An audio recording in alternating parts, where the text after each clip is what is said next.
ஆளுநர் பதவியிலிருந்து தற்பொழுது மீண்டும் பாஜகவில் இணைந்திருக்கிறாங்க. அவங்களோட பேசலாம். மேம் வணக்கம். மீண்டும் தமிழ்நாடு பாஜக எவ்வளவு பெருமையா இருக்கு உங்களுக்கு?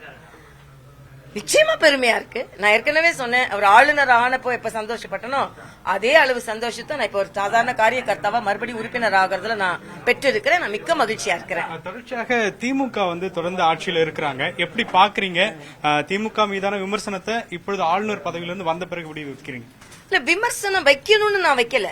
ஆனா விமர்சனம் வைக்கும் அளவிற்கு அவர்கள் ஆட்சி செய்கிறார்கள் என்பதுதான் எனது கருத்து.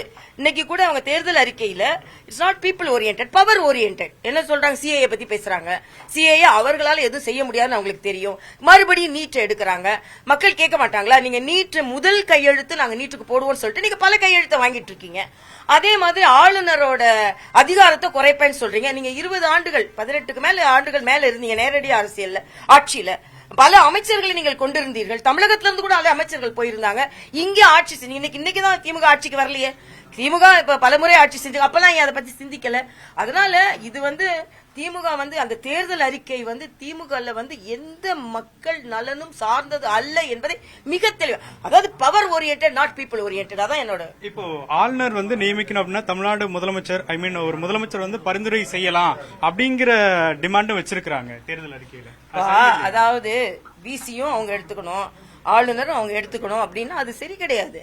ஆளுநர்களை நியமிக்கிறது மத்திய அரசோட ரெக்கமெண்டேஷன்ல குடியரசுத் தலைவர் நியமிக்கிறாங்க. ஆக சபாநாயகர் கிடையாது, ஆளுநர் சபாநாயகர் கிடையாது. சபாநாயகர் அவங்க ரெக்கமெண்ட் பண்ணலாம். ஆளுநர்கள் தான். அதனால இன்னைக்கு அவங்க கூட்டணி வச்சிருக்காங்களே ஒரு காங்கிரஸ் கட்சி, அப்ப எப்படி ஆளுநர்களை அவங்க நியமிச்சு கொண்டு இருந்தாங்க? புதுச்சேரியை மாநிலமா மாத்தணும் நீங்க முயற்சி பண்ணீங்களா? திமுக மீது விமர்சனம் வைக்கிறீங்க நீங்க.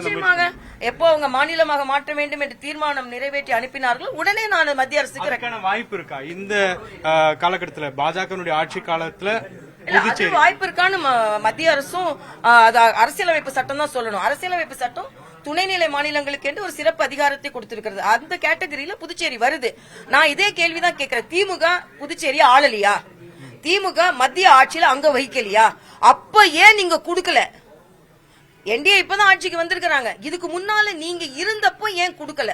இதுக்கு பதில் சொல்லுங்க. அப்புறம் நாங்க குடுக்கறோமா இல்ல நம்ம சொல்றோம். 500 ரூபாய் கேஸ் சிறப்பு அந்தஸ்து இப்ப கிடைத்துக் கொண்டிருக்கிறது.